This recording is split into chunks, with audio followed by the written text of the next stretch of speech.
Buenos días, buenas tardes, buenas noches. A la hora que nos estén viendo y escuchando, bienvenidos a otro podcast Progre. Yo soy Luis Ruiz y esta semana tenemos un episodio súper especial porque aparte de platicar de la actualidad como siempre, vamos a hablar de un tema que es escabroso, interesante, complejo, que es la política de drogas y la seguridad. Pero antes de eso, le doy la bienvenida a Andrés. Andrés, ¿cómo estás?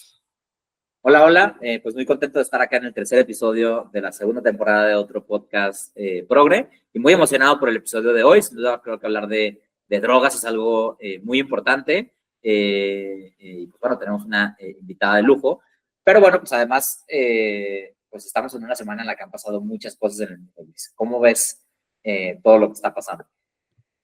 Ay, pues van a decir que estoy traumado, pero yo tengo que volverlo a mencionar. En mi mente está la desastrosa, y abriría comillas yo para decir elección del Poder Judicial. Durante la temporada pasada hablamos mucho de la reforma judicial y nos quedamos pues en, la aprobaron, va a suceder, la aprobaron con el voto del recién afiliado a Morena, Miguel Ángel Yunes, ¿no? Se están peleando las chicas ahí en Morena. Y pues sabíamos, ¿no? Lo decían las personas expertas desde entonces, la elección se perfila para ser un desastre. Y no sé, Andrés, tú me dirás tu opinión, pero yo en lo que, cada que veo una nota nueva de la elección al del Poder Judicial, entre las que está que las boletas se tienen que mandar a imprimir antier, y todavía hay personas que están diciendo, mi nombre está en la lista y yo no apliqué, o sí apliqué pero decliné y ya no quiero estar en la boleta. Luego resultó que mandaron las listas y no estaban los nombres de las ministras que tienen pase automático. Eh, Me parece que ese es un desastre por sí solo, ¿no? Por otro lado, sabemos que no habrá como casillas como tal, sino centros de votación, que va a haber muchos menos espacios para ir a votar que como en una elección regular, lo cual solo vuelve más complicado para las personas, ¿no? Que de por sí les va a ir a dar flojera votar entre cientos de nombres que no conocen y que no tienen partido y que no vieron en la tele, y ahora aparte tienen que ir más lejos de su casa. Pues en general, bueno, aparte de que hubo todo un desastre con el comité evaluador del Poder Judicial que terminó bajándose, y entonces el Senado decidió por insaculación quiénes son los candidatos que van por parte del Poder Judicial. Eh, pues a mí me parece preocupante porque ahora sí que como me gusta mucho este dicho de éramos muchos y parió la abuela, ¿no?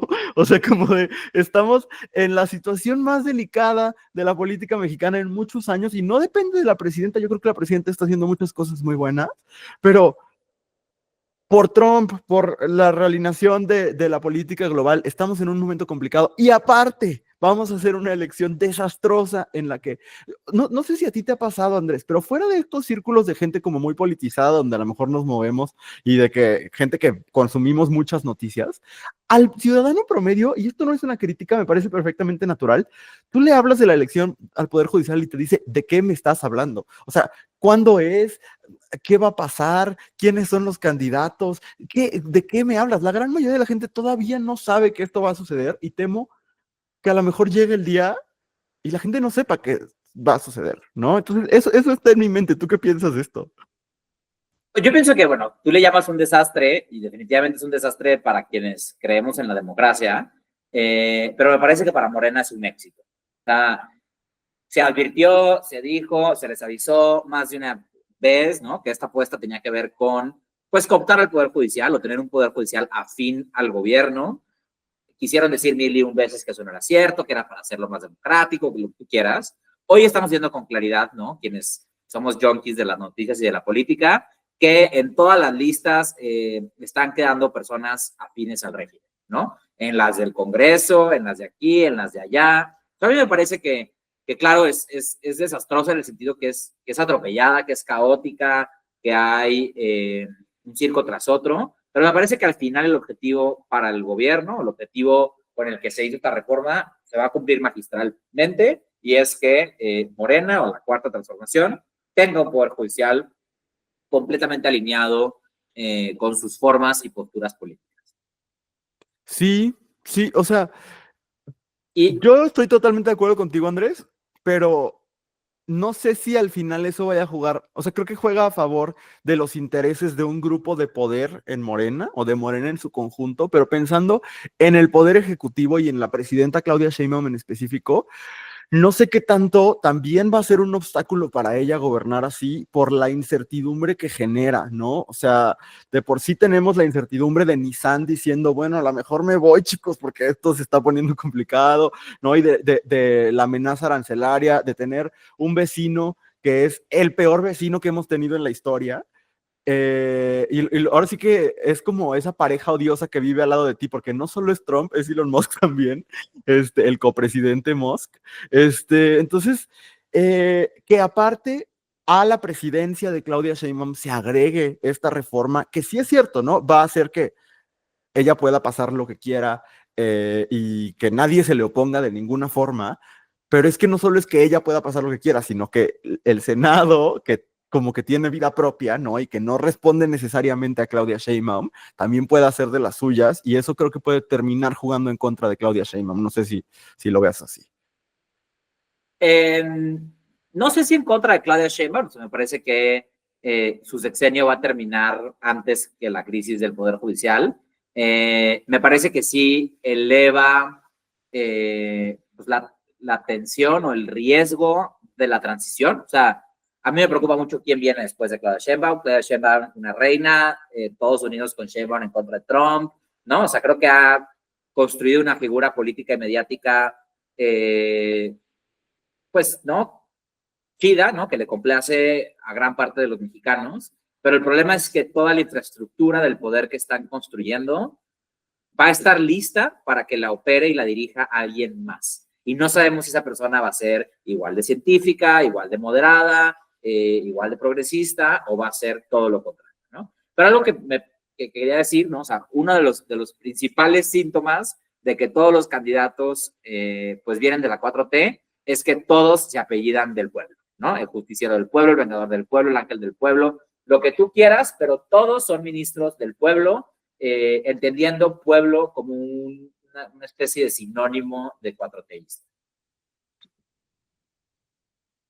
Sí, sí, sí, es que estaba buscando la lista justo para decírtelo, porque a mí me impresionó mucho. Ya no estábamos todavía al aire cuando Lenia Batres Guadarrama compartió a los medios que ella tenía la intención de que al lado de su nombre apareciera en la boleta la ministra del pueblo. Y ella argumenta que se lo puso el pueblo y que ella, pues ahora sí que como diría López Obrador, no se pertenece y por lo tanto lo mejor es que le pongan ese apodo al lado para que la gente sepa quién es.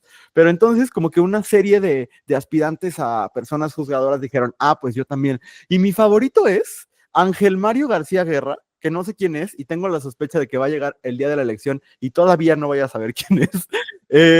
Y está pidiendo que en la boleta al lado de su nombre aparezca el ángel de la justicia. Y así hay muchos, como tú dices. Emanuel Montiel Flores, que es candidato a magistrado del Tribunal de Disciplina, quiere que se le llame el defensor popular. Joel Blano Castro quiere que se le llame magistrado del cambio y Alan Guerrero quiere que se le llame magistrado del pueblo, como tú dices, ¿no? Fíjate que en la investigación, antes de entrar al aire, hay alguien que quiere que se le llame el juzgador de AMLO, no, el juez de AMLO, una cosa así, pero resultó ser que él lo está haciendo, es performance. Esto haría enojar mucho a Belina Lesper, porque al parecer es como una especie de denuncia en la que quiere demostrar como lo ridículo de todo. Yo no sé si es cierto o si quiso que le pusieran en el juez de AMLO y después cuando vio que todo el mundo estaba burlando de él, dijo, no, no, no, es chiste, quién sabe. Pero creo que es muy sintomático, Andrés, de justo lo que estás diciendo, ¿no? ¿Qué tan independiente va a ser el nuevo Poder Judicial? Pues todos están peleando por ser el juez del pueblo, el magistrado del pueblo, la ministra del pueblo, ¿no? O sea, y sabemos bien, no que el pueblo tenga nada de malo, sino sabemos bien la asociación política que se ha hecho del término pueblo o del término transformación con un movimiento específico, ¿no? Con un grupo político en el poder. Entonces, pues yo creo que lo dices con precisión quirúrgica. Estamos en camino a que a Morena le salga muy bien el plan, ¿no? El plan por el cual se alió con el demonio Yunes.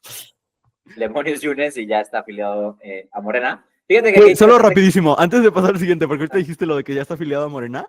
¿Qué tal el nivel de ego que los gafetes de los recién afiliados de Morena dicen protagonista del cambio verdadero? O sea, parece meme, pero no lo es. No, y está brutal que o sea, que lo hayan hecho en el Senado, toda la jornada de afiliación de Morena, no, pues es increíble. Por ahí veía un tuit, que si no me equivoco, de Rafa Cabrera, que decía, el hijo de Andrés Manuel López Obrador y la hija de Berta Luján fueron al Senado a afiliar a los hijos de Murat y al hijo de Yunes mientras discuten una supuesta reforma de nepotismo. La verdad me parece que la 4T, entre todas las cosas que es eso, ¿no? Es esa capacidad de cínicamente nombrar las cosas, ¿no? O sea, antagónicamente, ¿no? Ponerle su antónimo a algo, ¿no? Como en este caso, al nepotismo. Pero algo que iba a decir, ¿no? Es, me parece interesante que haya esta persona haciendo performance, ¿no? Y en un universo paralelo o en un futuro inmediato, puede ser que esta persona que troza por hacer un performance termine siendo un protagonista verdadero de la historia judicial en México, ¿no? Como le pasó a Zelensky, el presidente de Ucrania, ¿no? Que era un comediante y hoy, Ay, sí. pues es, según Trump, un dictador, ¿no? Pero me parece que ha sido un gran protagonista de su país, le tocó el inicio de una guerra mientras estaba en su periodo presidencial, ¿no? Pero no olvidemos que es alguien que, pues, lo único que hizo antes de hacer una campaña política, pues, fue ser un comediante que la hacía de un político en la televisión, pero eso no quiere decir que necesariamente era un político, y me parece que ese es el mundo en el que vivimos, ¿no? En el que alguien puede entrar a la elección al Poder Judicial por performance y en unos años ser el mismísimo Arturo Saldívar 2.0. Sí, que tampoco, a ver, tampoco nos es tan ajeno cuando estamos hablando del exgobernador, ahora senador, diputado Cuauhtémoc Blanco, ¿no? O sea, del diputado Sergio Mayer, ¿no? Que estuvo en la Casa de los Famosos y luego ya es diputado otra vez. O sea, tampoco es algo que nos es tan ajeno en México, pero qué bueno que mencionas a Zelensky, porque creo que esa es la otra cosa que está en nuestra mente, ¿no? La platicábamos ahorita.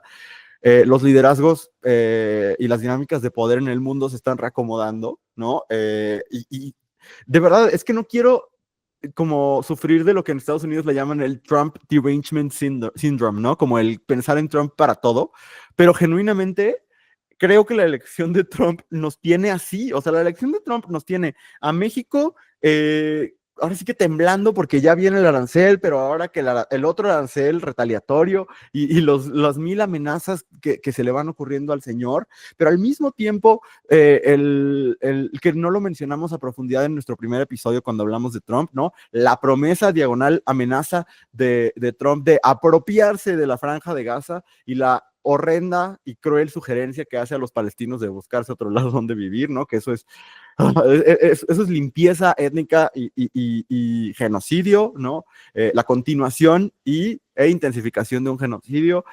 Y también, ¿no? Que es un poco de lo que empezabas a hablar, la decisión de Trump o del gobierno de los Estados Unidos, comandado por Trump, de empezar diálogos para lograr la paz, entre comillas, entre Rusia y Ucrania, exclusivamente entre Estados Unidos y Rusia, dejando fuera a Ucrania, que había sido el aliado de los Estados Unidos y dejando fuera también a Europa, que está siendo reacomodado, ¿no? En este momento. Se están armando nuevos bloques. Se suponía que había una alianza entre Europa, Estados Unidos, Ucrania, etcétera, y ahora, pues lo que vemos es que esa alianza está totalmente disuelta, ¿no? Sí, o sea, definitivamente, pues no es que estemos cayendo en el síndrome de hablar de Trump todo el tiempo, sino que realmente, pues Trump está cambiando, pues ahora sí que lo que llaman el orden mundial, ¿no? O sea, digamos, en resumen, ¿no? Para quien nos está escuchando, después de la Segunda Guerra Mundial, la humanidad llegó a atrocidades que fueron de dimensiones y proporciones nunca antes vistas, que hizo que se alinearan una serie de fuerzas buenas y malas, ¿no? Dentro de un esquema de gobernanza mundial, ¿no? Que podemos un poco representar con las Naciones Unidas, ¿no? Y a cómo a partir de eso, pues se fue construyendo una serie de pesos y contrapesos que nos mantenían lejos de la guerra nuclear, digamos, ¿no? O sea, el orden del mundo, como lo conocemos, ha estado hecho en teoría para evitar una guerra nuclear que en cuestión de segundos acabe con la humanidad, ¿no? Es decir, las potencias que desarrollaron bombas nucleares durante la Segunda Guerra Mundial tienen tanto armamento nuclear que si se dispararan entre sí, en cuestión de segundos se acaba el mundo, y para evitar que eso pase se creó una serie de mecanismos y de acuerdos a veces no escritos, ¿no? Sobre la política, ¿no? Como por ejemplo, condenar el nazismo, ¿no? Y condenar las atrocidades a las que el régimen nazi llegó en la Segunda Guerra Mundial. Ahora, en la última semana, pues todos esos códigos, o lo que hace el gobierno de Estados Unidos, la administración de Trump, es dejar claro que ninguno de esos códigos está válido, ¿no? Es decir, va J.D. Vance, el vicepresidente de Estados Unidos, a la conferencia de seguridad que se llevó a cabo en Múnich, que es uno de los espacios pues donde estos balances de poder se discuten de forma pues de más alto nivel, a decirles pues que es un error, ¿no? O sea, parafraseando, ¿no? Pero pues que ya no tendríamos por qué estar hablando, o ya no teníamos por qué haber cancelado a los nazis, ¿no? Que la cultura de la cancelación no estaba chido y que no teníamos por qué tener estas políticas de no hablar de ciertas personas, ¿no? Y eso definitivamente... Perdón, Andrés, es que no solo eso, porque me pareció muy grave. Les dijo, su enemigo no es Rusia, su enemigo no es China, son ustedes mismos. Y es ahí donde menciona eso que tú estás diciendo es el wokismo y la cancelación y demás. Pero, o sea, es justo lo que tú estás diciendo, pero me parece especialmente grave que vaya y les diga, su enemigo es interno, ¿no? Es el progresismo adentro de sus sociedades. Eso me parece catastrófico. Catastrófico porque además, digamos, la guerra en Ucrania y para Europa es tan importante ganar la guerra de Ucrania contra Rusia, porque Rusia se anexó un pedazo de Ucrania, que es un país dentro del circuito de seguridad europeo, ¿no? Y es así como empezaron los alemanes. O sea, la guerra no se desató hasta que los alemanes no invadieron otros territorios, Austria, Polonia, y entonces, o sea, digamos, Rusia hace esta apuesta de anexarse, pues primero Chechenia y después Crimea, ¿no? O sea, es decir, va avanzando la frontera, como tentando las aguas hasta donde puede hacer una política expansionista, y en ese orden mundial de decir, güey, ya definimos cuáles eran nuestros límites que no íbamos a cruzar para no matarnos entre todas. Hay, ¿no? A lo menos durante la administración de Biden, en los últimos 4 años de lo que ha pasado en la guerra, pues hay una respuesta global, ¿no? Que es Europa con sus aliados, de decir, güey, ya habíamos dicho que esta línea no la íbamos a cruzar, que no nos íbamos a estar arrebatando territorio, que no nos íbamos a estar invadiendo, pero hoy Trump cambia completamente la narrativa, ¿no? En este tuit donde además dice, Zelensky logró engañar a Sleepy Joe para que Estados Unidos le diera tantos millones a Ucrania. La historia no es así, ¿no? O sea, esos millones que en teoría se dieron en defensa de Ucrania, ¿no? Tienen que ver con contener un ánimo de expansión voraz, ¿no? De Rusia, y que, pues, hoy ese mundo, como lo conocimos, se acaba, ¿no? Rusia y Estados Unidos ya no son antagónicos entre sí, ya no son los dos balances que se contienen, sino que al contrario parece que se están apoyando entre sí, justo en el momento en el que las negociaciones sobre el fin de la guerra son solo entre Rusia con Estados Unidos sin considerar Europa, y que además ya dijo Trump que no hay ninguna solución que no implique que Ucrania pierda territorio. Que es exactamente lo mismo que está pasando con Israel, ¿no? Estados Unidos decidiendo cómo se va a repartir el territorio global, pero sin generar pues ningún tipo de balance global. Entonces, por eso hay tanto escándalo, ¿no? Porque al final pues son muy profundas las implicaciones de estos tuitazos. Sí, hay quien dice que lo que estamos viendo es que si el criterio anterior era como los países liberales democráticos contra los países que autoritarios antidemocráticos, el nuevo alineamiento es como el bloque woke y el bloque anti-woke, ¿no? Y bajo ese criterio, Rusia y Estados Unidos en este momento extrañamente son muy afines, ¿no? Por lo menos sus gobiernos, ¿no? Entonces vemos como a estos gobiernos autoritarios de derecha empezar a aliarse, y por eso creo que es tan escandaloso ver a Elon Musk y también a J.D. Vance de manera más velada apoyar al partido Alternativa para Alemania, que es un partido fuertemente ligado con las ideas neonazis, que si bien el neonazismo es ilegal en Alemania, pues este partido ha encontrado maneras, de nuevo, veladas, disfrazadas de pues plantear el resurgimiento del nazismo en ese país, y pues estamos a nada de la elección que podría ser el gran primer paso de alternativa para Alemania, ¿no? Entonces, pues habrá que estar al pendiente, pero ya hablábamos hace 2 semanas de alguna vez podremos tener una elección sin la intervención de Elon Musk y de los grandes magnates de las telecomunicaciones, pues quién sabe, pero por lo pronto en Alemania se ve una intervención muy clara. Y para acabarla de chingar, el líder más progresista en la historia de la Iglesia Católica se está muriendo, ¿no? El Papa Francisco tiene una situación de salud muy, muy, muy delicada. Hoy es una excepción, hoy no estamos en vivo, estamos grabando unas horas antes, o sea, hoy es miércoles y son las 6:26 de la tarde, porque quiero decirlo porque el caso es tan delicado que no sabemos qué actualizaciones haya en las próximas horas, ¿no? A lo mejor el Papa sale del hospital, no lo sé, pero pues es una de las cosas que a mí también me asustan, Andrés, porque creo que es el peor momento para un relevo en el liderazgo de la Iglesia Católica, cuando, pues, si bien todavía los progresismos resisten en el mundo, ¿no? Y espero que sigan resistiendo, la marea está empezando a cambiar de sentido, ¿no? Y la derecha se está empoderando. Entonces, no sé si ya vieron Cónclave, pero en Cónclave está este personaje, el cardenal Tedesco, que es como él, casi que el fascista del Cónclave, y uno como ese podría surgir en un escenario de relevo, ¿no? Aparte de, yo les puedo decir, yo no soy católico practicante, pero sí como líder social, a mí hay muchas cosas del Papa Francisco que me parecen de admirar, pero aparte de la admiración particular que siento por la figura política, sí creo que una institución tan grande como esa, cargándose una vez más a la derecha como lo hizo con los papas pasados, es lo peor que podría pasar en este momento en ese ámbito. No sé lo que pienses.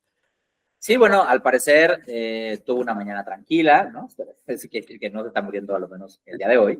No sabemos que Desayunó. vaya, Ajá. desayunó.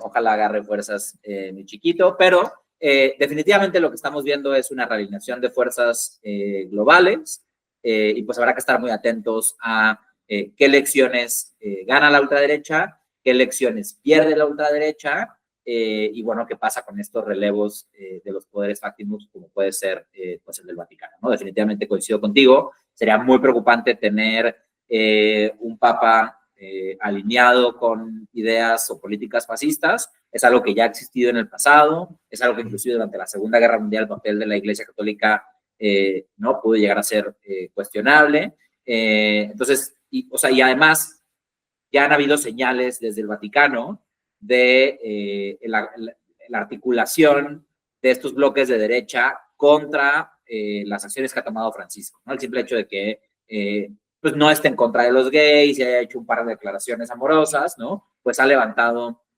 muchas inconformidades y que entonces si falleciera pronto y el Vaticano tuviera que llamar a un cónclave, muy probablemente habría un giro de péndulo en el que estas fuerzas pues buscarían un papa afín a sus posturas. No, y a ver, como dos gays con micrófono que somos, pues podemos criticar un montón de cosas que el mismo Papa Francisco ha dicho, ¿no? Sobre las personas trans, etcétera. Pero, por ejemplo, el actuar del Papa Francisco frente al genocidio en Palestina, sí me parece de admirarse y de reconocerse, y que se ha llevado el repudio de mismos creyentes católicos ultraconservadores que consideran poco, o sea, yo les invito a leer los tweets, más bien las respuestas a los tweets del Papa Francisco. Hay católicos que lo consideran poco menos que el anticristo, ¿no? O literal a veces he leído que lo consideran el anticristo, ¿no? Entonces, pues sí creo que una figura así yéndose del liderazgo político en este momento, incluso en el escenario de que a lo mejor su salud no le permitiera seguir al mando de la iglesia y hiciera como el papa anterior y renunciara, ¿no? Me parece un escenario preocupante. Pues ya lo veremos, pero Andrés, se está realineando el mundo, como tú lo dices, y lo estaremos comentando semana con semana en otro podcast progre. Vamos a intentar tener siempre este momento, ¿no? Como de también cotorrear sobre las noticias para después ya ir a la conversación a profundidad. Y Andrés, ¿te parece si vamos precisamente a la conversación a profundidad? Sí, así es, que además me parece una conversación que cobra mucho sentido hoy, ¿no? Justo pues después de que Trump acaba de declarar a los cárteles como organizaciones terroristas, y ya pues escuchamos que hay unos drones de la CIA volando por encima de México. Entonces, para entender un poquito más realmente qué está pasando, pues vamos a esta entrevista increíble. Sí, pues les cuento de una vez, esta semana en otro podcast progre nos acompaña Lisa Sánchez. Ella es activista y experta en políticas públicas, seguridad y derechos humanos. Como directora de México Unido contra la Delincuencia, ha impulsado proyectos clave en justicia, legalidad y prevención de la violencia, y además es una voz constante en medios como N+ Foro, la pueden ver en La Hora de Opinar todos los miércoles, y Aristegui Noticias, y ha sido parte de procesos legales y legislativos que han cambiado la conversación sobre seguridad en México. Hoy vamos a hablar con ella sobre política de drogas y alternativas a la prohibición, así que vamos a ver la entrevista. Ya te decía que estoy muy emocionado de tenerte por acá. Aparte, este tema es algo que yo quiero como entender mejor en general, como que hay muchos temas del progresismo y demás que he explorado mucho más, pero el tema de las drogas en relación con la seguridad también es algo que es como que me cuesta entender y que me parece muy complejo. Entonces, pues primero que nada, bienvenida, ¿cómo estás? Muy contenta de estar por acá con ustedes y con gusto de entrarle a estos temas que son espinosos pero sabrosos. Exacto, a veces mientras más espinoso es, por lo menos más emocionante y justo por eso es chido que estés acá. Fíjate que la semana pasada hablábamos sobre la comunidad LGBT, que es como un tema que solemos abordar en este espacio mucho, y decíamos como que en México sentimos de repente la tranquilidad de no ser Argentina o Estados Unidos y de sentir como este conservadurismo tan duro, pero luego Andrés decía, pues sí, pero en realidad, ¿qué avances hemos tenido en temas LGBT en los últimos años a nivel federal? Y entonces decíamos, pues así como que lejos del conservadurismo no estamos del todo. Y cuando estaba armando la escaleta de esto, pensaba que en tema de política de drogas, creo que esto se nota aún más, ¿no? O sea, como esto de estamos verdaderamente lejos del conservadurismo en este tema. Entonces, iniciaría preguntándote, ¿cómo describirías la política en cuestión de drogas del gobierno actual? Bueno, a ver, el gobierno actual tiene 4 meses en el poder, de manera que todavía estamos viendo como algunas inercias de lo que fue la política de drogas en el sexenio del presidente Andrés Manuel López Obrador. Sin embargo, con los documentos que tenemos a la mano y con las declaraciones que ha hecho la presidenta, más pues la presión que se está ejerciendo muy fuerte por parte del gobierno de Donald Trump en Estados Unidos hacia México, por el tema de fentanilo, yo resumiría la política de drogas como una que se alejó de la búsqueda de alternativas y regresó a un default prohibicionista extremadamente militarizado y donde los pocos avances que habíamos conquistado se perdieron. No se perdieron en el gobierno de Claudia, algunas cosas vemos como positivas, pero sí se perdieron con el primer gobierno de izquierda a nivel federal, lo cual pues lo hace todavía más problemático. Y me explico muy rápido. Si bien las acciones antidrogas en manos de los militares no son una cosa nueva, ni siquiera del sexenio de Felipe Calderón, digamos, las cuestiones de narcóticos las llevan los militares, la erradicación forzada, etcétera, pues como desde 1940 por ahí. Sí hemos visto en los últimos 30 años que lo que se militarizó fue la persecución de prácticamente todos los delitos, incluidos los de drogas, y que ese uso excesivo de la fuerza militar y del sistema de justicia penal a través de la criminalización, el endurecimiento de penas y la tipificación de cada vez más delitos relacionados con drogas es una constante en los últimos 30 años que no cambió con el gobierno de Andrés Manuel y que hasta el momento no ha cambiado con el gobierno de Claudia Sheinbaum. En ese sentido, digamos, permanece pues que las drogas siguen prohibidas, que seguimos persiguiendo el tráfico ilícito en grandes cantidades, pero también lo que mal se denomina en el debate público narcomenudeo, que en realidad pues son 4 modalidades de delitos contra la salud en cantidades menores a las establecidas en la Ley General de Salud, y seguimos viendo en general un esfuerzo grande desde el gobierno federal de estigmatización del consumo, de socialización de campañas de miedo que relacionan mucho a las drogas con la muerte, con la inseguridad, con la violencia, con el sicariato y con un montón de otras cosas que no están necesariamente relacionadas con el consumo de drogas, y que olvidó ciertos avances muy importantes, como por ejemplo las mediciones del consumo. La última medición de consumo que tiene México a nivel federal es del 2016, publicada en el 2017. Imagínate cuánto tiempo perdimos sin medir el consumo de drogas. Perdimos los avances de haber logrado la jurisprudencia y la Declaratoria General de Inconstitucionalidad en la Suprema Corte de Justicia sobre la prohibición administrativa de la marihuana, es decir, el reconocimiento al derecho al libre desarrollo de la personalidad y la posibilidad de regular la cannabis para uso personal adulto, para uso médico y para uso industrial. Y perdimos también la posibilidad de continuar con debates que sí habíamos iniciado sobre, por ejemplo, la despenalización efectiva del consumo con la eliminación del tipo penal de posesión simple o la revisión de este sistema de umbrales que separa el narcomenudeo del narcotráfico en general, más algunas otras cosas que también perdimos en la administración de Andrés Manuel López Obrador con el subsecretario Hugo López-Gatell, ¿se acuerdan? El que manejó la pandemia. Fue, por ejemplo, la disponibilidad o el apoyo mínimo y básico que tenían algunos servicios de reducción de riesgo y daño en estados fronterizos con Estados Unidos en el norte del país, o incluso la prohibición de la distribución de naloxona para revertir sobredosis de personas que consumen opiáceos sintéticos, y la prohibición de los vapeadores a nivel constitucional, de lo mismo que de las drogas sintéticas y el fentanilo a nivel constitucional. Entonces, prohibición con militarización, con criminalización, con estigma y sin los avances en el debate y en el trabajo legislativo que sí habíamos logrado antes, pues con el agravante además pues del incumplimiento de sentencias de la Corte que en otros sexenios y en otros momentos quizás no habríamos visto. Hola, Lisa.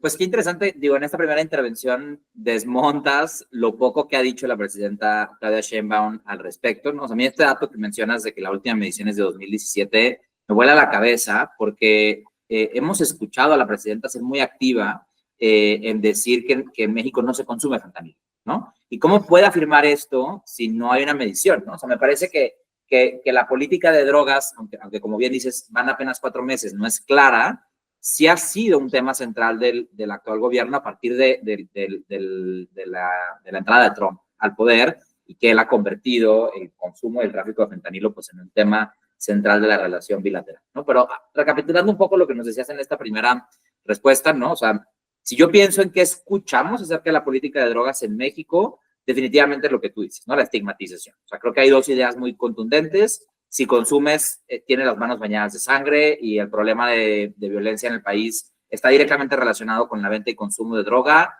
entonces es tu culpa, ¿no? O sea, hay toda una narrativa de quitarle la carga al Estado sobre la crisis de violencia. Y por el otro lado, pues estas campañas en el mundo de las drogas no hay final feliz, ¿no? Que pues no informan ni te explican para nada, ¿no? Teniendo claro que eso es lo que se dice de las drogas en México, ¿qué es lo que no se dice? ¿No? O sea, ya ahorita tú mencionabas reducción de riesgos, o sea, igual quienes nos escuchan, no todo el mundo está familiarizado con este concepto. ¿Qué está pasando en el mundo de las drogas que en México no nos están diciendo? Buenas, Andrés. Pues sí, a ver, quizás valdría la pena empezar con una cosa que sí hay que reconocerle al gobierno de Claudia Sheinbaum, y es que sabiendo que no hay mediciones sobre drogas y que la última encuesta nacional sobre consumo de drogas y adicciones es de 2016, publicada en el 17, revisó el ejercicio que se había hecho a través de CONACYT en el sexenio pasado, que no era una encuesta de consumo, que más bien hicieron una especie de estudio cualitativo a través de 50 y no sé cuántas entrevistas, en fin, era un desastre como ejercicio que estadísticamente no iba a ser relevante ni comparable, y decidió anular ese ejercicio y comandar o mandatar el levantamiento de una nueva encuesta nacional de adicciones, en una cosa que consideramos pues que es un primer paso positivo de esta nueva administración, porque tú bien decías, pues lo que no se mide en realidad no se puede evaluar, pero tampoco se puede conocer. O sea, habiendo dicho esto, creo que hay muchas cosas que efectivamente, como bien dices, se ocultan o no se dicen, y creo que son igualmente importantes que aquellas que se dicen estén correctas o no estén correctas. Y, por ejemplo, mucha de la información que tenemos a nivel de campañas, de esfuerzos de prevención, de incluso de indicadores que nos van diciendo cómo el gobierno mide y percibe las acciones que hace en contra de la delincuencia organizada o que hace en contra del tráfico ilícito de drogas y del consumo, en realidad, pues es información o incompleta o es información que solo te pone un lado de la historia. Vamos a ver las campañas. Las campañas te dicen, el fentanilo mata.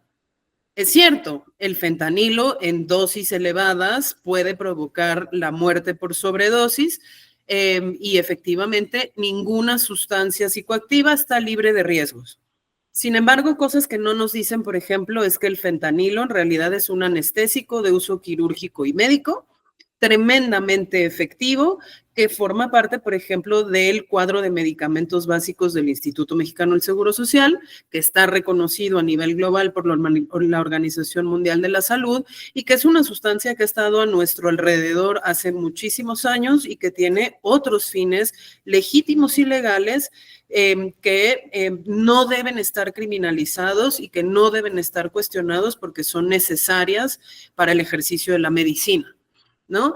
¿Qué otra cosa no te dicen? Bueno, la otra cosa que no nos dicen es que hay formas de prevenir la sobredosis de fentanilo, es decir, si tuviésemos servicios de testeos de sustancias en donde tú pudieses llegar, como sucede en muchos países de Europa, y decir, yo soy un consumidor de sustancias psicoactivas, yo lo quiero hacer de la manera más responsable que pueda, esta es la sustancia que yo voy a consumir y ver qué tiene esa sustancia y si está o no contaminada con fentanilo y si la dosis de fentanilo es una dosis fatal, uno podría perfectamente evitar ese tipo de consumos y generar sistemas de alerta que permitieran que no todo el consumo de fentanilo se terminara fatalmente en sobredosis.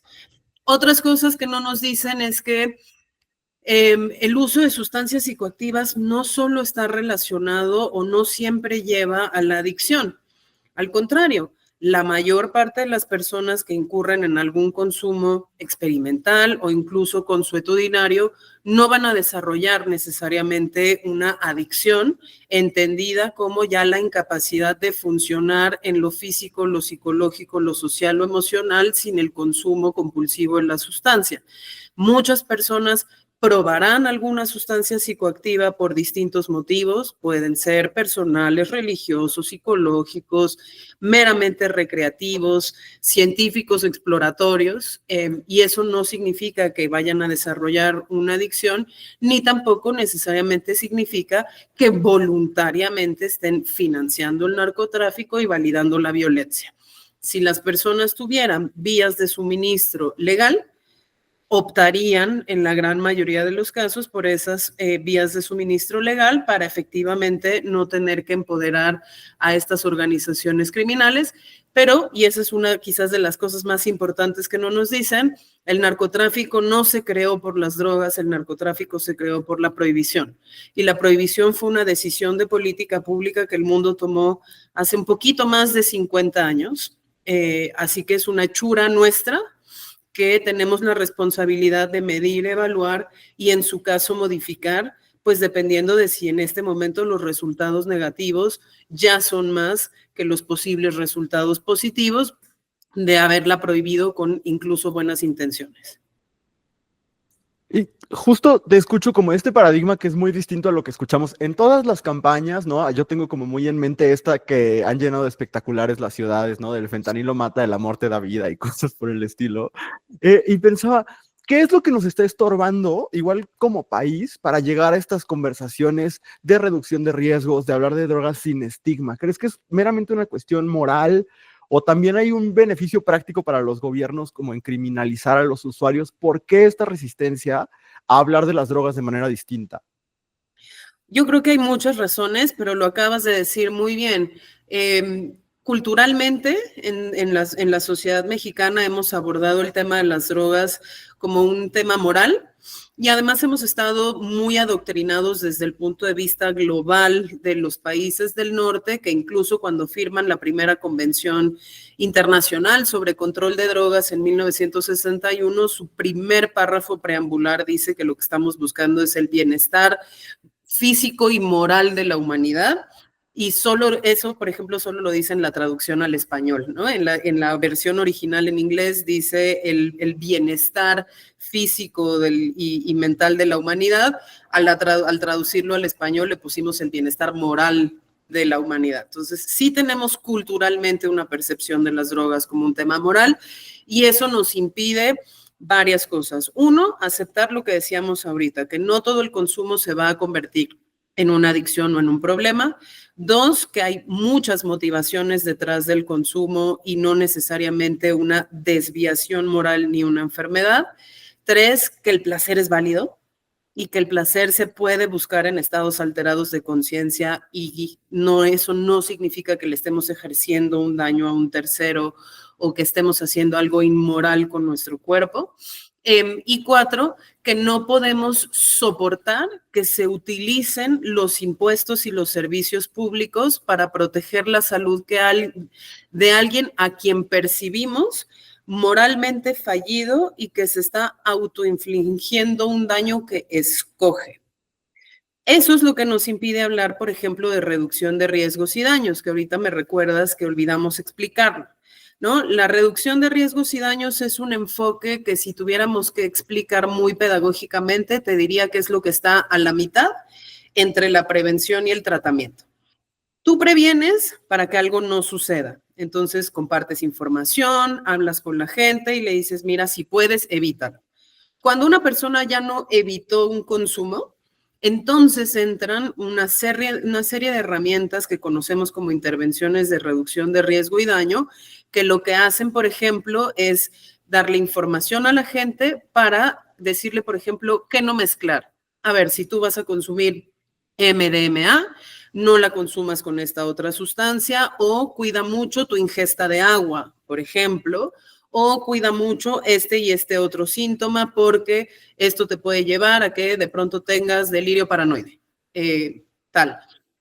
O las intervenciones que, por ejemplo, lo que buscan es si tú eres un consumidor de heroína, por ejemplo, y la heroína la consumes vía inyectable, pues la vía inyectable es una de las vías menos seguras porque puedes adquirir otras enfermedades, puedes hacerte daño en las venas, en fin, cualquier cantidad de daños físicos que te puedes producir y que incluso pues pueden llegar a la propagación de enfermedades transmisibles por vía sanguínea. Entonces, ¿qué se hace? Se reparte equipo estéril, por ejemplo, para que las personas no se contagien por equipo utilizado por otras personas de alguna enfermedad, o se privilegia el uso de otros opioides, como por ejemplo la buprenorfina o la metadona, que son líquidos como en jarabito, y entonces es mejor sustituye tu heroína inyectable por este jarabe, de manera que no tengas que incurrir en ese riesgo y en ese daño que te estás haciendo. Pero en ningún momento supone la reducción de riesgos y daños que la única alternativa sea el no consumo. Y en ningún momento condiciona esa ayuda, esa información, esa intervención a que la persona descontinúe el uso, sino que se trata de alargar la vida, la sobrevida y la calidad de vida de las personas que consumen sustancias. Entonces, sí, lo moral nos impide hacer eso, y luego una serie de incentivos, que si quieres de eso ahorita platicamos para entrar en el tema de seguridad, que sí son muy funcionales para ciertos gobiernos en donde la persecución de las drogas o la posibilidad de encarcelar a alguien por la simple posesión de drogas termina generando incentivos perfectos a temas de trabajo policial o trabajo ministerial. Justo antes de avanzar al tema de seguridad, porque te escuchaba y decías que esto es tan lejano a la realidad que por lo menos en mis 30 años de vida me ha tocado ver cuando hablan los políticos, ¿no?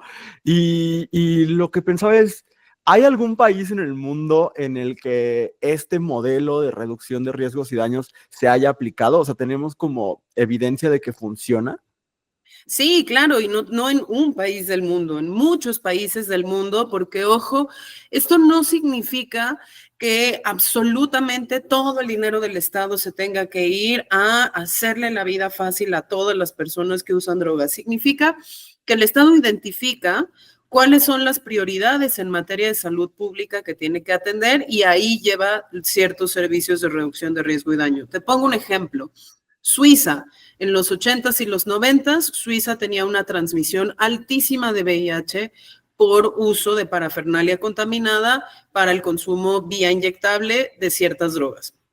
Y Suiza lo que hizo fue detener el problema de la transmisión de VIH, ojo, porque el problema público identificado no era el consumo de heroína, era la transmisión de VIH, que eso generaba costos muy grandes para el sistema de salud de Suiza, y Suiza lo que hizo fue puso algunos hospitales en donde dijo, aquí se va a dar heroína de grado médico gratis adentro del hospital, supervisado por personal de enfermería y personal médico, para que la gente no se contagie de VIH, porque en realidad lo que me genera pérdidas económicas de productividad, de vida, etcétera, es el contagio de VIH. Y eso funcionó. Hay otros países en donde no se hizo necesariamente eso. Vamos a poner otro ejemplo. En Estados Unidos, lo que estamos viendo ahora con la crisis de consumo de fentanilo, que muchas personas se mueren, otra medida de reducción de riesgos y daños es la distribución de naloxona, incluso en personal policial o del llamado sector del law enforcement, ¿no? De la ley y el orden. ¿Qué es lo que puede hacer? Si ve que hay una persona que está teniendo una sobredosis, le inyecta esta sustancia que es un antagónico del efecto del opiáceo sintético y eso revierte la sobredosis y entonces la persona puede tener atención médica. Canadá hizo lo mismo con varias otras sustancias. Hay otros países como Colombia que tienen reducción de riesgo y daño en ambiente festivo, con testeo de sustancias, con distribución de pipas para fumar crack de manera más segura, el ambiente festivo en Países Bajos, en Holanda, en Bélgica, en Francia, en fin, hay muchos lugares y en México hemos tenido algunas experiencias comunitarias de reducción de riesgo y daño por organizaciones de la sociedad civil como Verter, Prevencasa o el programa Amigos en Ciudad Juárez. Oye, antes de entrar de lleno en la conversación de seguridad, porque me interesa mucho y creo que hay como muchas dudas en general al respecto, solo como terminando de aterrizar este contexto del consumo en México, ¿no? O sea, como ya lo planteas, no hay una medición oficial desde 2017. Digamos, eso contrasta un poco como mi experiencia personal. Digamos, yo soy gay y voy a los centros gays desde antes de tener 18 años. Entonces, como que mi relación con las drogas como algo que está a tu alrededor, que es accesible, que sabes dónde conseguirlas, que escuchas los nombres, pues está muy presente desde la búsqueda de mi propia identidad, ¿no? Entonces, esa experiencia personal, pues, contrasta con lo que se dice en términos de la macronarrativa en México, pero digamos, todavía en ese momento, pues, era algo que asociaba con el margen o la marginalidad de ir a un antro gay o la policía cerró, o que sabes que está como fuera de los límites de muchas cosas, ¿no? Pero siento que algo pasó que cambió como esa relación marginal con las drogas, ¿no? Que es la pandemia. O sea, desde mi experiencia personal, siento que a partir de la pandemia, a partir del 2020, el consumo de drogas, de otras drogas distintas a la marihuana, se volvió mucho más frecuente, ¿no? Escucharlo en tus círculos sociales, verlo suceder, ¿no? Entonces me contrasta mucho como que no hay una medición que nos permita saber el impacto que tuvo, por ejemplo, una pandemia en el consumo de sustancias. Entonces, en un primer lugar, sería como, ¿hay otras fuentes alternativas al gobierno que nos permitan saber si esta hipótesis o esta percepción que yo tengo es real, por un lado? Y por el otro, es algo que me parece fatal a mí es de la campaña del fentanilo mata, es que asume que sabes qué es el fentanilo. O sea, si tú vas con el dealer del baño del antro, no te dice tengo fentanilo. Todas las drogas tienen un montón de nombres, que además hay un montón de nombres coloquiales que cambian todo el tiempo. Y realmente cuando te metes algo, nunca sabes qué te estás metiendo, ¿no? Y si el nombre sexy que tiene, cuál es la sustancia que está de fondo. Entonces siento que, claro, todo el mundo ha escuchado el fentanilo en los últimos años o los últimos meses, sin necesariamente saber de qué estamos hablando, ¿no? Pues también la forma en la que, o sea, se ha planteado, ¿no? Que el fentanilo es como lo que vino a revolucionar la conversación sobre las drogas. pues qué tanto las personas usuarias, ¿no? Tienen las herramientas como para, pues, saber, ¿no? De entrada, que el nombre de una cosa responde a otra, ¿no? Como de estas dos impresiones, ¿cuál es como tu conclusión en el término del consumo en México, ¿no? Si ha aumentado, aumenta sostenidamente, de plano no sabemos, o sea, como, ¿cuál es la realidad a diferencia de esta idea que nos dijo Claudia Sheinbaum de el consumo no es un problema en México? A ver, yo creo que como todo en los gobiernos que tienen un toque populista en el sentido de que lo que buscan es la aprobación de la gran opinión pública y no necesariamente la evidencia, siempre esas afirmaciones tienen algo de verdad. Y me voy a explicar. México, hasta la última medición que teníamos, en comparación con otros países de América Latina, efectivamente tiene un consumo de drogas declaradas ilícitas menor que la media de países como Chile, Brasil, Argentina, incluso el Uruguay. ¿Por qué? Por razones culturales. México abusa mucho de drogas legales, particularmente del alcohol. Culturalmente, en la sociedad mexicana, hasta la generación Z, la socialización se daba mucho con alcohol y particularmente pues era una sustancia muy disponible, muy accesible y muy aceptada, tanto en contextos rurales como en contextos urbanos y en cualquier decil, digamos, de clase social y prácticamente en cualquier grupo poblacional, salvo aquellas comunidades muy específicas que tienen reglas de usos y costumbres que son muy específicas o antagónicas al alcohol. Entonces, habiendo dicho eso, puede ser correcto que la presidenta Claudia Sheinbaum diga, en México el consumo per se de drogas ilícitas no es un problema de salud pública en las dimensiones en las que es en otros países, porque nuestro consumo es un poco menor. Ahora, no podemos realmente saber si ese escenario sigue siendo correcto post pandemia, porque no lo volvimos a medir y sobre todo no lo volvimos a medir con un instrumento que tenga la misma metodología, la misma muestra y las mismas preguntas, de manera que puedas comparar resultados actuales con resultados en otros momentos del tiempo. Sí tuvimos algunas otras fuentes de información, pero son fuentes parciales. ¿Por qué? Porque no se aplican a la población abierta en su conjunto. Tenemos algunas encuestas de juventud, hay algunas, hubo una encuesta intermedia sobre consumo de drogas en adolescentes y jóvenes. México Unido contra la Delincuencia levantó una encuesta entre adolescentes y jóvenes en 10 estados de la República, donde además medimos factores de riesgo y protección y cuestiones de consumo en set y setting, es decir, no solo qué consumes, sino por qué lo consumes, dónde lo consumes, con quién lo consumes. Y tenemos fuentes de información sobre algunos centros de tratamiento, sobre todo esta famosa red de público-privada que se llama los Centros de Integración Juvenil, o tenemos alguna información proveniente del sector salud sobre intoxicaciones y sobredosis. Nada de eso nos permite afirmar categóricamente en México subió el consumo de esta o esta droga o de todas las drogas, ni tampoco nos permite saber en qué magnitud o si subió más en algún grupo poblacional en algún año en específico y si ese aumento es sostenido o fue una cosa muy puntual de la pandemia. Que sí sabemos todos, porque la experiencia personal y el sentido común nos lo dijo, claro que las personas en confinamiento consumieron más drogas legales y no legales, y lo mismo drogas médicas, porque creo que esa es la otra cosa que en la conversación es muy importante decir. Droga es prácticamente todo, cambia el estatus legal y el uso que se le da a cada sustancia, pero el alcohol es una droga, el tabaco es una droga, los fármacos son drogas. Y seguramente hubo picos de exposición a ese tipo de sustancias durante la pandemia. No podemos saberlo bien a bien.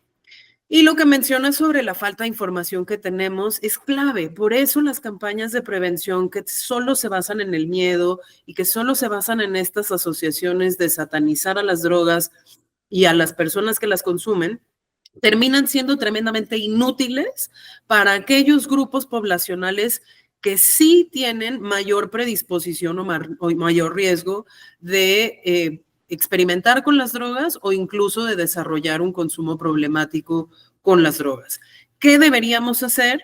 Deberíamos generar muchísima más información basada en ciencia y tendríamos que tener recursos disponibles, impresos, digitales y por las vías correctas en donde las personas puedan investigar qué es y puedan saber bien a bien si esto se llama 2CB, pues si ese 2CB es un estimulante, es un depresor, si es, ¿no?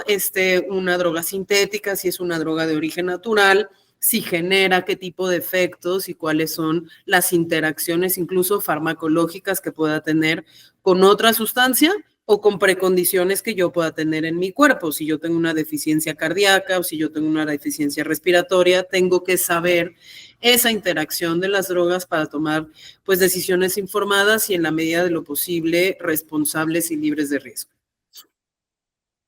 Justo ahorita que les escuchaba, pensaba de nuevo en esta campaña, porque esto que decías, ¿no? Como no atienden los mensajes a los grupos que son más vulnerables a estar en riesgo por el consumo. O sea, yo pensaba en lo irresponsable que es decir a alguien, en lugar de, o sea, es algo así como el fentanilo mata, el deporte te hace feliz, o el arte te da vida, cosas así. La educación, hay uno que dice la educación da vida, y como que yo siempre he pensado en si hay un solo usuario en todo el país que ve ese espectacular y dice, ok, ya no me voy a meter drogas, voy a ir a la escuela. O sea, como esta cosa de hipersimplificar el fenómeno, pues yo creo que no le hace bien a nadie y me da un poco de tristeza que incluso en una de las respuestas a Trump, el gobierno de México le haya presumido esa campaña, ¿no? O sea, como de, nosotros sí estamos haciendo algo al respecto porque estamos haciendo esa campaña contra el fentanilo. Pues de eso a nada creo que la diferencia es muy poca, ¿no? Pero para hacer el salto a hablar de seguridad, creo que le hice algunas preguntas a los seguidores de Abrazo Grupal y nos van a ayudar a hacer esa transición. No vamos a alcanzar a leer todas las preguntas, lo siento, pero esta me parece muy útil, que Sol Torres preguntaba, ¿es real que la legalización de las drogas ayudaría a reducir la violencia? Y luego preguntaba algo que me parece importante. En ese sentido, ¿hablamos de todas las sustancias o solamente algunas y cómo decidimos, ¿no? Como cuando hablamos de legalizar drogas, ¿hablamos de todas o de cuáles hablamos? Buenísimas las preguntas, ¿no? Y creo que vale mucho la pena aquí compartirles un comercial. En México Unido, en la página de México Unido, tenemos un documento que básicamente se llama Guía para el Debate, cómo ganar el debate sobre drogas en América Latina. Es un documentito que tiene un chorro de años, no vayan a esperar que sea una cosa así que acabamos de hacer en el 2025, pero las preguntas son las mismas y la evidencia es la misma. Todas nuestras publicaciones, por cierto, son de libre descarga y de libre consulta y hay mucho sobre drogas que pueden verificar ahí en nuestro sitio. ¿A qué voy con esto? La legalización de las drogas puede ayudar a reducir la violencia, depende en dónde y depende cuál es el problema público que nosotros tengamos con la política de drogas. Yo te diría, en México, regular legalmente ciertas sustancias, empezando por la cannabis, puede ayudar a reducir mucho un tipo de violencia institucional que es la criminalización, la extorsión y el encarcelamiento de personas usuarias. Y me voy a explicar. México, entre las drogas ilícitas, la que más consume es la cannabis, la marihuana. Como ese es el grupo mayor de usuarios, y nosotros criminalizamos y castigamos la posesión simple de pequeñas cantidades de marihuana y en hasta 5 gramos nuestra autoridad puede desistirse de la acción penal y no encarcelarte, pero es una decisión que depende absolutamente de la autoridad ministerial o la policía y la autoridad ministerial por poseer 6 gramos de marihuana pueden meterte en la cárcel entre 10 meses y 3 años. Tener la marihuana legal nos serviría mucho para eliminar ese tipo de violencia institucional, porque es una violencia estructural e institucional que se ejerce sobre todo contra hombres jóvenes de centros urbanos con condiciones agregadas de vulnerabilidad o precariedad laboral, precariedad social, muchas veces que se juntan con otros problemas como el acceso a la vivienda, el acceso a los derechos sociales, en fin, cualquier cantidad de cosas. Legalizar la marihuana podría ayudar a reducir la violencia neta del narcotráfico en México, quizás en mucha menor proporción. ¿Por qué? Porque el narcotráfico no solo trafica cannabis, trafica otras sustancias también, pero porque hoy en día la estructura criminal de la delincuencia organizada en México está muy diversificada. Entonces, son organizaciones que se dedican al tráfico de estupefacientes, sí, pero al mismo tiempo también al de migrantes, al de flora y fauna, al de recursos naturales, a minería ilegal, a extorsiones, cobro de derecho de piso y una cantidad de violencias en el territorio importantes. Ahora, con eso queremos decir que entonces la solución a la delincuencia organizada en México sea la legalización del asesinato, la extorsión, el fraude, y el tráfico de absolutamente todo lo que se hace. No. Pero ¿qué sí podríamos decir? Si nuestras autoridades policiales, ministeriales, militares y judiciales no estuvieran tan llenas de casos de persecución de pequeñas cantidades de drogas, de gente que era o simple poseedora o a la que le sembraron drogas para acusarla de drogas porque no la pudieron acusar de otra cosa y entonces la procesan por drogas, liberaríamos bastante tiempo y recursos humanos, materiales y financieros para dedicar entonces a nuestra ley y el orden a perseguir la extorsión, la violación, el secuestro, la minería ilegal, el tráfico de migrantes, el tráfico de personas, etcétera. Pero no lo hacemos porque el incentivo está puesto en que para que todo el mundo cumpla con sus metas de detenidos, droga confiscada, gente presentada ante el MP, sentencias, etcétera, pues concentramos a que nuestras policías se dediquen a perseguir a ese eslabón más débil de la cadena y nunca liberamos ni espacio ni recursos para ir a perseguir lo otro que sí deberíamos estar persiguiendo. En conclusión, podrías reducir ciertos tipos de violencia contra ciertos grupos y podrías eficientar más el uso de los recursos en el sector seguridad para perseguir delitos prioritarios, organizaciones prioritarias, conductas prioritarias que no fueran estas. Y ahí quizás reduciendo esa impunidad sí podríamos contribuir a reducir la violencia en general. Pues me vuela un poco la cabeza escuchar como que ¿no? desde el punto de vista la razón de la criminalización tiene más que ver con un modus operandi de asegurar la detención de personas. Veía hace un par de semanas, hace muy poco, ¿no? Esta manifestación que hubo de barberos en el Estado de México a partir de un operativo en el que la hipótesis del operativo es que en las barberías se vendía sustancias, pero algunas barberías cacharon en sus cámaras de seguridad cómo los elementos de la policía cuando entran van sembrando como estas bolsitas, ¿no? De supuesta droga. Y yo recuerdo como muy joven, uno de los primeros consejos cuando salías de noche que me llegaron a dar era eso, como si te detiene la policía, estate muy pendiente que no te siembren algo, ¿no? Está muy cañón como que tengamos esta educación ¿no? Tan claro, y que a pesar de que esta experiencia es tan cotidiana, ¿no? No todo el mundo esté llegando a esta conclusión como tan directa que tú nos das.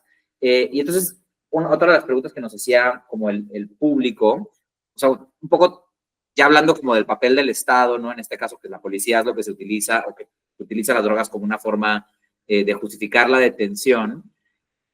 Hace unos años más en el sexenio de Calderón que ahora con la 4T, pero el concepto de narcoestado es algo que hemos como escuchado mucho, repetido mucho, ¿no? A la gente le hace sentido como, claro, no se legalizan porque el gobierno está involucrado o porque los políticos de alto perfil tienen negocios con los cárteles, ¿no? O sea, como existe estas ideas que también de repente vemos en las películas, ¿no? Y demás. ¿Qué tan cierto es esta vinculación del Estado con los cárteles en términos de venta de drogas, ¿no? O sea, ¿qué tan cierto es que exista un narcoestado o no? Y lo quiero vincular con otra pregunta que teníamos como consecuencia, ¿no? Que tiene que ver con la reciente designación de los cárteles o de estas organizaciones criminales como grupos terroristas, ¿no? Que entonces ahora hay además un gobierno exterior que empieza a cambiar la narrativa, ¿no? De cómo hemos hablado de estas organizaciones y sus relaciones con el Estado, ¿no? O sea, como con estas ideas del involucramiento del Estado, más allá de lo que se dice, pues, ¿qué es lo que desde la organización considera? Híjoles, que son excelentes preguntas todas, pero a ver, vamos a intentar desmenuzarlo. ¿En México existe un narcoestado? La respuesta corta es no. La respuesta larga es, por supuesto que en México confluyen distintas economías ilícitas sobre las cuales se benefician actores políticos, gubernamentales, empresariales y sociales en lo general, además de los actores criminales. La economía de las drogas no es una excepción. Y eso en materia de seguridad y justicia se ha teorizado mucho a través de un concepto que se llama redes de macrocriminalidad y que implica otro concepto que se llama gobernanza criminal. Vamos a explicar.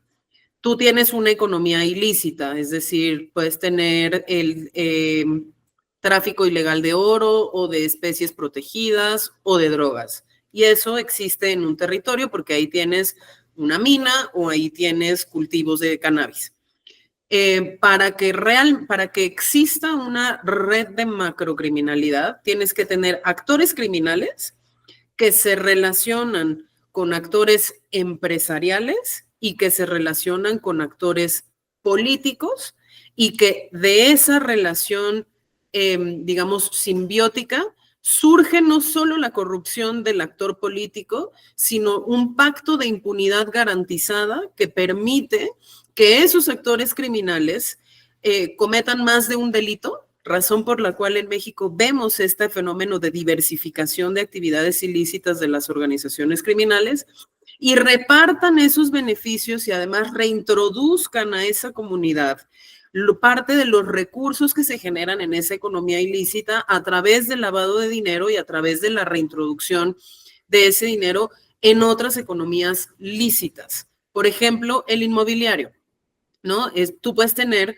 comunidades en donde tienes distintas, que es una economía ilícita, tienes grupos criminales coludidos con empresarios, con actores políticos gubernamentales que se garantizan impunidad, cometen cualquier otra cantidad de delitos como la extorsión, el cobro de derecho de piso, el robo a mano armada, lo que gustes.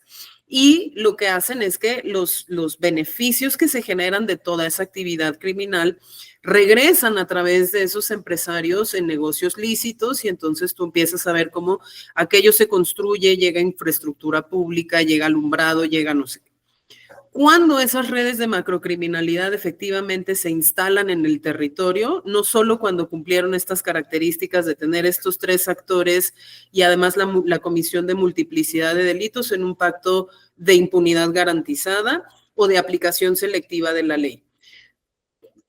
Todo eso genera o se instala cuando además logras tener control territorial y cuando logras tener una base social que te reconoce a ti como red de intereses criminales, como el ejecutor de cosas que debería ser ejecutor el Estado. Es decir, eres el garante del conflicto social y político, eres el proveedor de servicios o eres el que desplaza a esa autoridad del Estado e impones una manera distinta de que se hagan las cosas. ¿Eso pasa en México en muchos territorios? Sí.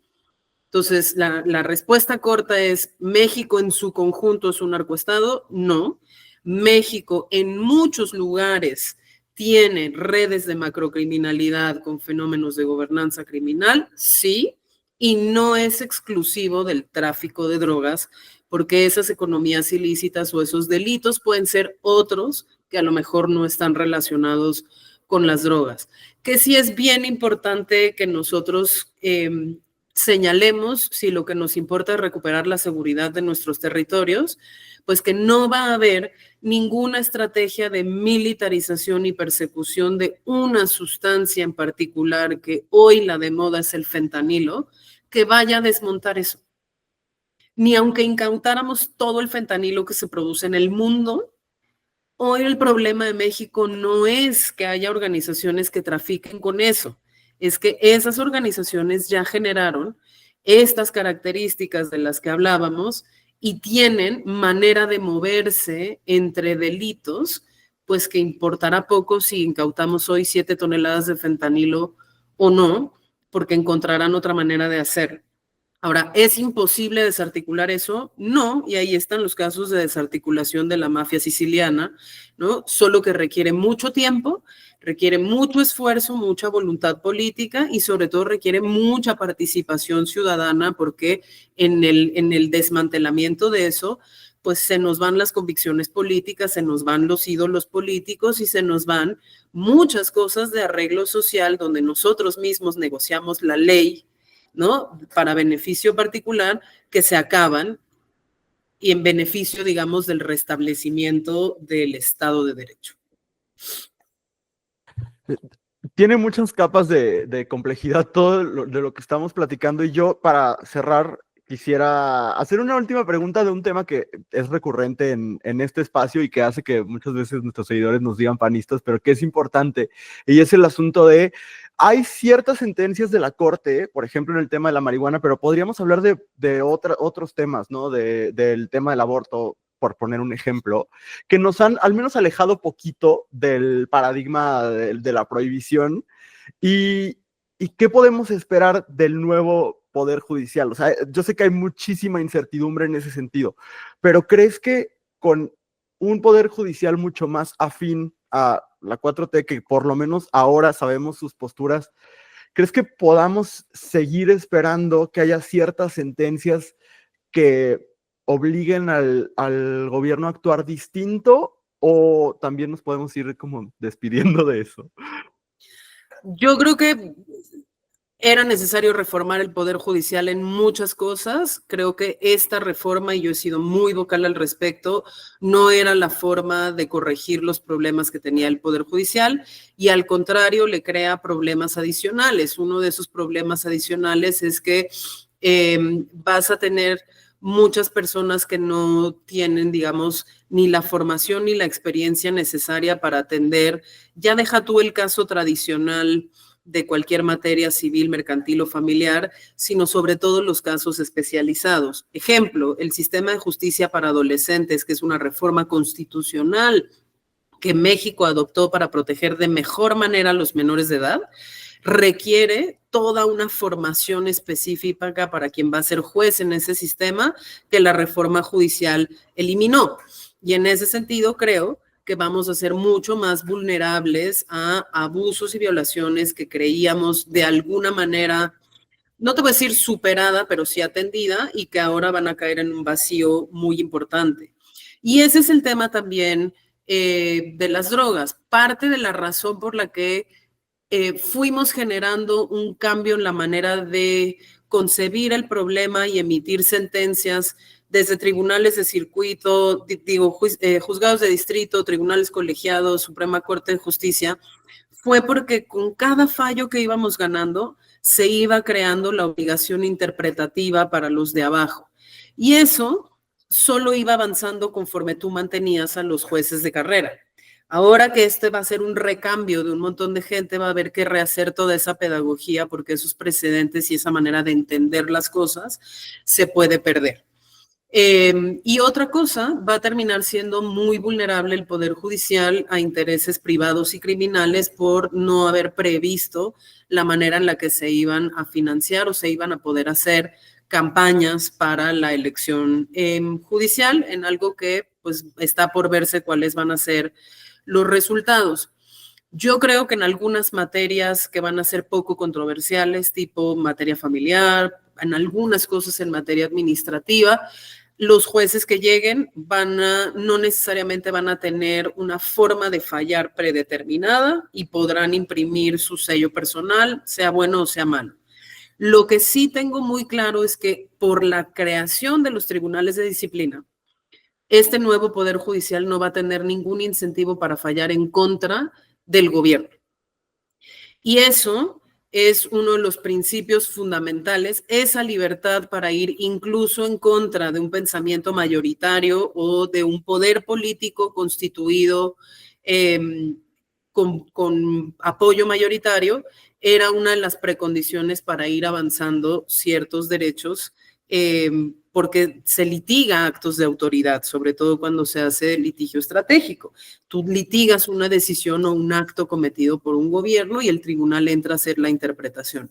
Ahí creo que sí vamos a tener mucho perdido y cerraría diciendo todavía más, porque como parte de esta reforma judicial o de este plan C, también se aprobaron otras reformas constitucionales que ya no dan efectos generales a las sentencias de amparo, que limitan la procedencia de acciones de constitucionalidad, de controversias constitucionales, y en ese sentido, pues la defensa jurisdiccional de los derechos quedó tremendamente limitada y va a quedar mucho más a la merced de mayorías.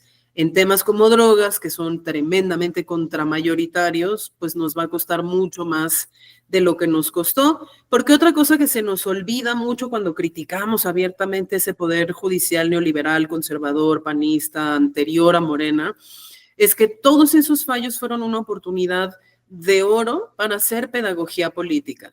Y con cada fallo de marihuana en la Corte, había un Mario Delgado poniendo una iniciativa legislativa diciendo la marihuana se tiene que legalizar. Por cada fallo había una Olga Sánchez Cordero que lo decía. Por cada fallo había un, ¿no?, nombre a su personaje favorito de la izquierda morenista. Es decir, sirvió mucho para que se pudiera hacer pedagogía política sobre drogas, aunque ahora lo renieguen y aunque lo hayan incumplido y aunque hayan estado en desacato abierto de fallos de la Suprema Corte. Lisa, muchísimas gracias por haber aceptado nuestra invitación, por esta plática que creo que, no sé, Andrés y yo estamos muy, muy agradecidos de que lo hayas aceptado. Ya mencionaste el sitio de México Unido contra la Delincuencia, pero si la gente quisiera aprender más de ti, escucharte más, ¿dónde lo puede hacer? Estamos en www.mucd.org.mx. Las redes sociales de México Unido son MUCD Oficial. En todas las redes sociales, casi en todas nos encuentran así. A mí me pueden seguir en @LizMaryBaby, que es mi apodo de cuando yo era un bebé y mis tíos me decían así. Buscarme, sino como Lisa Sánchez. Y de verdad, muchos libros sobre cómo regular la cannabis, los estimulantes, las drogas en general, guías para debatir sobre política de drogas, todos esos recursos son de libre descarga y de libre consulta en nuestro sitio. Nada nos hará más feliz que haya cada vez más gente que vaya y se informe y los lea. Pues muchísimas gracias a ustedes por habernos acompañado, gracias Andrés, y nos volvemos a escuchar y a ver la próxima semana, misma hora, mismo canal de YouTube. Adiós.